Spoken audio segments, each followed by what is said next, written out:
და ვაგრძელებთ კვლავ სოფლის მეურნეობის თემით აგრო თანადაფინანსების სახელმწიფო პროგრამა გარემოს დაცვისა და სოფლის მეურნეობის სამინისტრომ აგროსექტორის მხარდაჭერის თანამედროვე და გაუმჯობესებული მოდელი შეიმუშავა.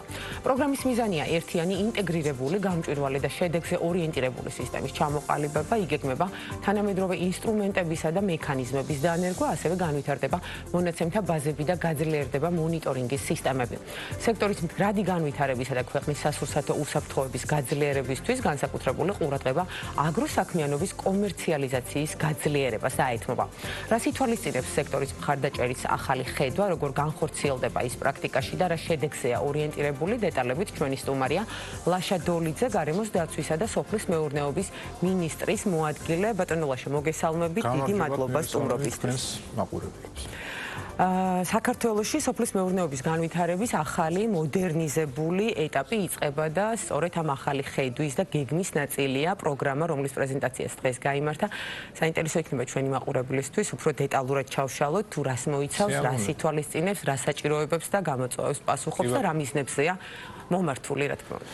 კი ბატონო, თავიდან დავიწყოთ იმით, რომ ამ სექტორში საკმაოდ პოზიტიური ძროები შეინიშნება ბოლო რამდენიმე წელიწადია, ეს ეხება როგორც წარმოების მაჩვენებლებს, ისე ექსპორტის მაჩვენებლებს, მაგრამ ამავე დროს ისიც სათქმელია, თუ რამდენად გვაკმაყოფილებს განვითარების სისტემები, რომელიც დღეს გვაქვს აღებული. იმავე ექსპორტს რაც შეეხება, დღეს პრეზენტაციაში გქონდა საშუალება აღმენიშნა, რომ ცალკეული ახალი დარგებიც კი გამოჩნდა, რომლებიც უცებ შეიჭრნენ საერთაშორისო ბაზრებზე, მაგრამ საქმე იმაშია, რომ კონკურენტებსაც არ ზინავთ, საკმაოდ აქტიურად გვავიწროებენ, ეს ერთი და გარდა მაგისა საერთაშორისო ბაზრებზე გასვლა საკმაოდ რთული ხდება დღეს არსებული რეალობიდან გამომდინარე.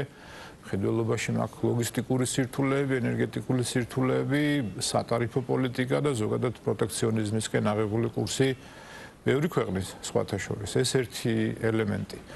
მეორე მნიშვნელოვანი ელემენტი ალბათ უფრო ხაზგასასმელი მაინც არის სასურსათო უსაფრთხოება. ჩვენ ვიცით, რომ ჩვენი ქვეყანა მნიშვნელოვნად არის დამოკიდებული რამდენიმე პროდუქტის იმპორტზე, რომელიც განაპირობებს ჩვენი მოსახლეობის დაპურებას, ასე ვთქვათ. ეს ლაპარაკი არის ხორცის პროდუქტებზე, რძის პროდუქტებზე, აღარ შევეხები უკვე მარცვლეულს, რომლის შესახებაც ინფორმაცია საკმაოდ ვრცლად გვაქვს. ჩვენ ვფიქრობთ, რომ ახალი მექანიზმის მეშვეობით უკეთესად შევძლებთ ამ ორი გამოწვევისთვის გამკლავებას. ჯერ ერთი ის, რომ ის ფანჯრები, რაც გვაქვს ექსპორტის ახალი მიმართულებების ასათვისებლად, ყოველთვის არ იქნება და ვცდილობთ მაქსიმალურად გამოვიყენოთ ეს შესაძლებლობა და მეორე გრძელვადიან პოლიტიკას თუ შევხედავთ უფრო გრძელვადიან ჭრილში, მნიშვნელოვანი იქნება სახელმწიფო დაეხმაროს სასურსათო უსაფრთხოების ვითარების გაუმჯობესებას. ამ სექტორში კაპიტალიც მეტია საჭირო, ცოდნად შედარებით ნაკლები გვაქვს ზოგადად და აქედან გამომდინარე დახმარების მექანიზმების შემუშავება და შეთავაზება მნიშვნელოვანი იქნება.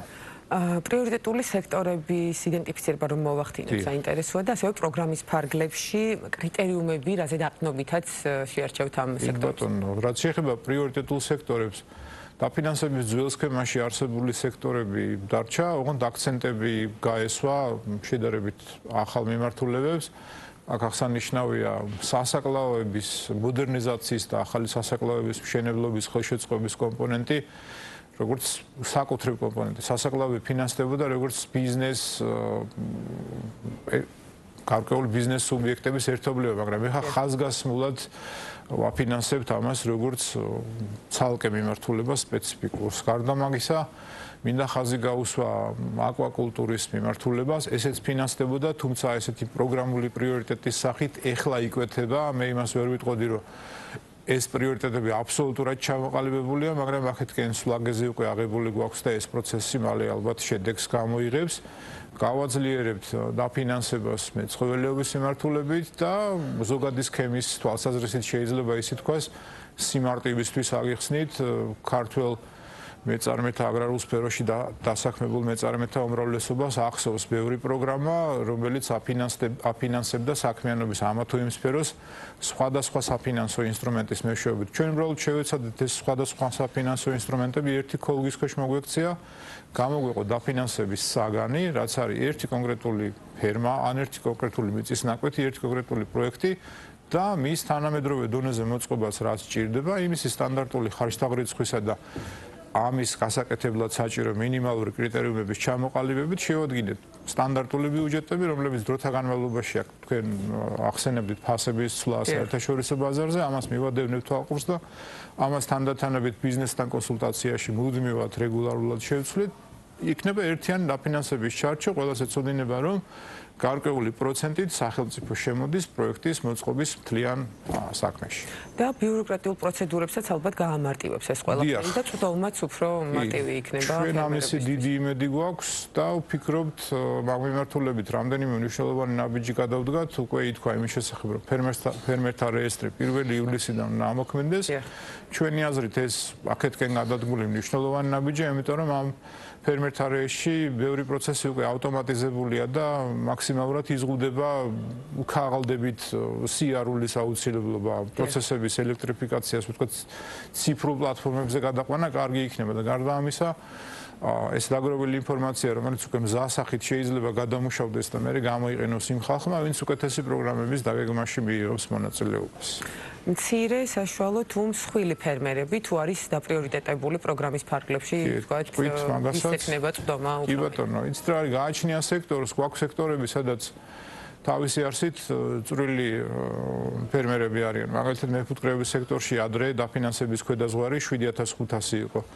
ახალი მოდულებით ეს ზღვარი იწევს ზემოთ, თუმცა არა იმდენად, რომ აქ ძალიან მსხვილ ბიზნესზე იყოს ლაპარაკი. გააჩნია სექტორს, მაგრამ ზოგადად შეგვიძლია ასე ჩამოვყალიბდეთ, რომ ახალი პროგრამა მიმართული იქნება საშუალო და გაფართოების პოტენციალის მქონე ბიზნესების წახალისებისკენ, ვინაიდან ჩვენ ვთვლით, რომ ასე უფრო მარტივად შეიძლება ისეთი პროექტების შექმნა, რომელიც მერე სხვისთვის მისაბაძი გახდება და აქედან გამომდინარე არა მარტო ჩვენ დაფინანსებას, არა მარტო სახელმწიფოს დაფინანსებას, არამედ კომერციულ დაფინანსებასაც მოიზიდავს, იმიტომ რომ სახელმწიფოს რესურსი ამ შემთხვევაში საკმაოდ შეზღუდულია და ჩვენთვის ძალიან დიდი მნიშვნელობა ექნება კონკრეტული პროექტების ისეთ შედეგს, რომელიც სადემონსტრაციო იქნება სხვებისთვის, რომ დაანახოს დაინტერესებულ სუბიექტებს, რომ ამ სფეროში საკმაოდ კარგი და სარფიანი ბიზნესის კეთება შეიძლება.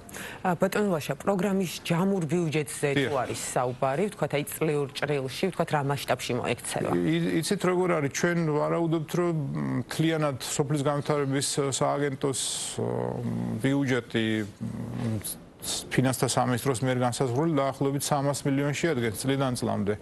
ეს 4 წლიანი გეგმით არის განსაზღვრული. ეს იშლება რამდენიმე პროგრამაში და ამათ შორის უმსხვილესი იქნება შეღავათიანი აგროთანადაფინანსების პროგრამა, რომელიც დაახლოებით 200 მილიონის პარკლებში შეგვიძლია პლუს-მინუს ვივარავდოთ, იქ გარკვეული ტექნიკური დეტალები არის, რაც იმას უკავშირდება, რომ წარსულში აღებული ვალდებულებებიც დასაფარია ამ პროგრამის პარკლებში და მე რაც რჩება ის ახალი ფულის სახით გაიცემა ახალ ბენეფიციარებზე, მაგრამ საბოლოო ჯამში ჯამურად შეიძლება ითქვას, რომ მეტნაკლებად აი ესე 200 მილიონის პარკლებში იმოძრაებს. კი ბატონო და საინტერესოა ასევე პროგრამის ეფექტიანობის შეფასება რა მექანიზმებით მოხდება თუ გაქვთ შემუშავებული ეს? შემუშავებული გვაქვს მონიტორინგის მექანიზმს მიენიჭება გადამწყვეტი მნიშვნელობა. უპირველეს ყოვლისა უნდა ხაზი გაუსვა დაფინანსების წინანდელ მონიტორინგს თუ სურს მაძიებელს მოიპოვოს დაფინანსება, ის ვალდებული იქნება გარკვეული წინასწარ დადგენილი მოთხოვნები დააკმაყოფილოს, რომელიც უკვე დატაბაზაში ასახული იქნება. ამის შემდეგ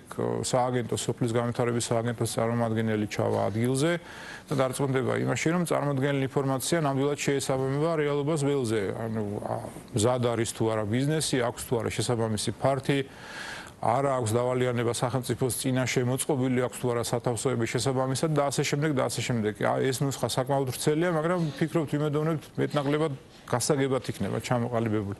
ამის შემდეგ გადავდივართ განხორციელების ეტაპზე. განხორციელების ეტაპს რაც შეეხება მინდა ხაზი გაუსვა იმ პროექტების სტანდარტიზაციის მნიშვნელობას, იმიტომ რომ ჩვენ ვიცით დაფინანსების ობიექტი მკაფიო და ერთი მიწის ნაკვეთი ან ერთი ფერმა და სხვა და ის რა კომპონენტებისგან შედგება და ამ ყველაფრის მოწყობისა და მშენებლობის პროცესს განხორციელებისას რეგულარულად გადავამოწმებთ. დასრულებისას უკვე ჩაერთვება ეკონომიკური მონიტორინგი, რაც გულისხმობს იმას, რომ დავინახოთ რა შედეგი მიიღო ამა თუ იმ მეწარმემ, რაც საბოლოო ჯამში შეჯამდება და მივიღებთ სურათს რა დარგში რა წარმატება გვაქვს იმ დახარჯული რესურსით, რაც სახელმწიფო მოიტანა და ჩადა. რა არის პროგრამის მოკლევადიანი და გრძელვადიანი მოსალოდნელი შედეგები? ახლა არის ითქმა შეგვიძლია? კი ბატონო, ახლა არის ითქმა შეგვიძლია, ცოტა რთულია, იმიტომ რომ ეს ესეთ შემუშავების პროცესში ეს უკვე ტექნიკური დეტალებია. ჩვენ ვფიქრობთ, რომ გავიდეთ მოსავლიანობის იმაზე მაღალ მაჩვენებლებზე, რაც აქამდე გქონდა. თუ საშუალო ევროპულ მაჩვენებლებს მიუახლოვდებით, კარგი იქნება. ჯამურად რაც შეეხება ამისი შესაქმნელი ღირებულება, ცოტა რთული საანგარიშოა ახლა ალბათ ამ გადაცემის ფორმატში ვერ ჩავეტევით. იმიტომ რომ თუნდაც ახალი ბაღემის ხმოვიარობაში რომ შევიდეს მინიმუმ 3 წელი უნდა ველოდოთ, რაც შეეხება მეცხოველეობის ფერმებს, ამათ კიდევ უფრო მეტი დრო შეიძლება დასჭირდეთ იმისთვის, რომ ხელშესახები რეზულტატი მოიტანონ, მაგრამ ჩვენ რაღაც წინასწარი გათვლები გვაქვს და საზოგადოებას ამის შესახებაც ჩავაყენებთ საქმის კურსში. ერთ-ერთი აქცენტირებული მიზანი არის აგროსაქმიანობის კომერციალიზაციის გაძლიერება, სექტორის მდგრადობა, სასაფრთხოების მიმართულებით ეს ძალიან მნიშვნელოვანი კომპონენტია. კონკრეტულად რა ნაბიჯები გადაიდგმება და ფერმერები, ვთქვათ, რა ხელშესახებ შედეგს შეძლებენ, რომ დაადონ აი თქვენი ამ მიზნით. ჩვენ ვფიქრობთ, რომ უპირველეს ყოვლისა თავარი მაინც ამ მიმართულებით იქნება თანამედროვე ტექნოლოგიების შემოტანის ხელშეწყობას და ცოდნის შემოტანის ხელშეწყობას და დანერგვის ხელშეწყობას, რაც ამ თანამედროვე ტექნოლოგიას ბუნებრივად თან ახლავს. აქ ლაპარაკი მაქვს ფერმების თანამედროვე სტანდარტებით მოწყობის შესახებ, მაგალითად, ხო, აქ ჩართული ყავს არა მხოლოდ ჩვენი პერსონალი, არამედ მოწვეული ექსპერტებიც, რომლებიც ამ სტანდარტების შემუშავებაში გვეხმარებოდნენ და სამომავლოდ ვცდილობთ კიდევ უფრო გავაძლიეროთ ეს მიმართულება, რომ დავეხმაროთ ფერმერებს კარგი პროექტების კარგად აღსრულებაში. და რა მიმართულებით ხედავთ აი ყველაზე პერსპექტიულად საქართველოს სოფლის მეურნეობას და აქვე ვისაუბროთ იმ ბარიერებზე, რაც ვთქვათ ფერმერებთან კონსულტაციების შედეგად უკავშირია. კი ბატონო, რაც შეეხება პერსპექტიულ დარგებს, როგორ გითხრათ, გააჩნია ვითარებას და გააჩნია დარგს. იმავე მემცენარეობის მიმართულებით შეიძლება ითქვას, რომ სიტუაცია ოდნავ უფრო უკეთესია. მიუხედავად იმისა, რომ იქაც საკმაოდ სერიოზული პრობლემებია, თუნდაც კლიმატური პირობების ცვლილებების გამო, სრულიად ახალი რისკები გამოიკვეთა, იქნება ეს ყინვა, სეტყვა თუ სხვა. ეს ხადია დანახარჯებს ზრდის და ართულებს ვითარებას, მაგრამ მიუხედავად ამისა, მაინც საბოლოო ჯამში შედარებით ნაკლებ რისკიანი დარგია, ვიდრე მეცხოველეობის, აკვაკულტურის მიმართულებები, რაშიც ალბათ მეტი ძალისხმევის ჩადება მოგვიწევს, მაგრამ აი ეს მეორე მიმართულება, როგორც საზურსათო უსაფრთხოების გამსაზღვრელი ელემენტი, ვფიქრობ, უფრო გრძელვადიანი შედეგებისკენ უნდა იყოს ორიენტირებული, მაშინ როცა მემცენარეობას თუ სწრაფად აიღებს სვლას, შეუძლია უკვე მალევე დააგროვოს თავისთვის საკმარისი იმდენი კაპიტალი, რომ უკვე თავისი ძალებით შეძლოს განვითარების შემდეგ ეტაპზე გადასვლა. და ქართული პროდუქცია საერთაშორისო ბაზრებზე ჩვენ ვხედავთ ქართული პროდუქციის წარმოჩენას არაერთ საერთაშორისო გამოფენაზე. მინდა გკითხოთ კონკურენტუნარიანობაზე. არსებული პოტენციალი ქართული პროდუქციის, ვთქვათ, რა მასშტაბით არის ათვისებული და რომელ დარგებში და რომელ კულტურებში იგეგმება, რომ კიდევ უფრო მეტად გაძლიერდეს. ჩვენი პროფილი რაც იქნება, ვფიქრობთ, დღეს აღნიშნე პრეზენტაციაზე ახალი საინტერესო დარგი, რომელმაც სულ რამდენიმე წლის განმავლობაში მოიპოვა პერსპექტივა, მაგალითად მოცვი. ქონდა დღესვე კონსულტაციები და საუბარი იმასთან დაკავშირებით, რომ სადაც არის მოცვი, იქ არის ბალი მაგალითად, საინტერესო მიმართულებაა ვაშლი და ლაპარაკი არის კიდევ სხვა მეხილეობის სხვა პროდუქტებზე. მაგრამ აქვე ისიც უნდა აღინიშნოს, რომ კონკურენტები ძალიან აქტიურად მუშაობენ იმ ბაზრებზე, სადაც ჩვენ ვცდილობთ შესვლას, მაგრამ ძალისხმევას არ ვაკლებთ. კონკურენტად რომელი ქვეყნები აღიქმება? რეგიონის მიმდებარე ქვეყნები, ვისაც მეტნაკლებად მსგავსი კლიმატური პირობები აქვთ და დანახარჯების სტრუქტურაც მსგავსი, მაგრამ ჩვენ ვცდილობთ, რომ არ ჩამოვრჩეთ მათ.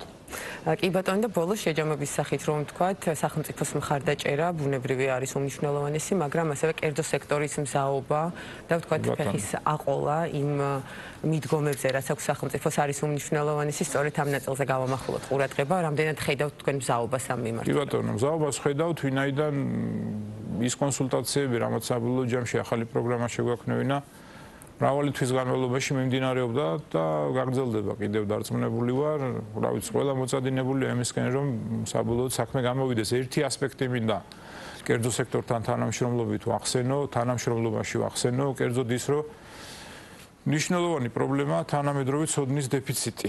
ამას ყველა აცნობიერებს და ვფიქრობთ, კერძო სექტორთან თანამშრომლობით დავიწყოთ მუშაობა, დავარქვათ ამას გადამზადების ან სწავლების პროგრამები იმისთვის, რომ ცოდნა შედარებით უკეთესად გავრცელდეს ფართო მასებში და პოტენციური ბენეფიციარების ან წვრილი მეწარმეების ან საშუალო მეწარმეების შედარებით უფრო ფართო სპექტრში. თავარი საზრუნავი, ერთ-ერთი მთავარი საზრუნავი ესეც იქნება. კი ბატონო, ანუ ინოვაციებისა და თანამედროვე ტექნოლოგიების დანერგვასთან ერთად ცოდნის გაღრმავება არის უმნიშვნელოვანესი. გადამწყვეტია ცოდნის გაღრმავება. კი ბატონო, ძალიან დიდი მადლობა სტუმრობისთვის, საინტერესო საუბრისთვის, დაგემშვიდობებით. ლაშა დოლიძე, გარემოს დაცვისა და სოფლის მეურნეობის მინისტრის მოადგილე იყო ბიზნეს პარტნიორის სტუმარი.